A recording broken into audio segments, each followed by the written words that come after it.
অনেক দিন ধরে ভাবছিলাম যে কিচেনের কিছু আইটেম আমাকে কিনতে হবে, যেমন কিছু ক্রকারি, কিছু গ্লাস, বাটি, কাপ সেট। তো চলে গেলাম বিশাল মেগা মার্টে।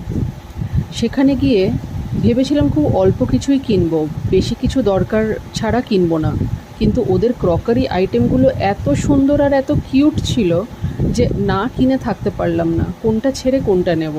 যাই হোক, তো কিনে নিলাম গ্লাস জার, একটা পেট বটল, একটা ওয়াইন গ্লাসেস, অয়েল ডিসপেন্সার, ছোট ছোট ছোট ছোট অনেক কিছু আইটেম যেগুলো আমার কিচেনকে সাজাতে সাহায্য করবে। আমার কিন্তু কিচেনে টাইম কাটাতে, রান্না করতে, কিচেন গোছাতে, কিচেন সাজাতে, নতুন নতুন আইটেম ক্রকারি নিয়ে এসে সেগুলোকে সাজাতে ভীষণ ভালো লাগে।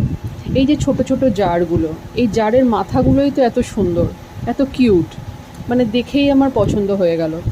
ভেবেছিলাম আমি দুটো সেট নেব, কিন্তু যাই হোক, নিজের লোভকে কন্ট্রোল করে আর কি একটাই সেট নিয়েছি। কিন্তু বাড়িতে এসে যখন আমি সমস্ত কিছু ঢেলে ঢেলে রাখছিলাম, তখন মনে হলো দুটো নিলেই ভালো হতো।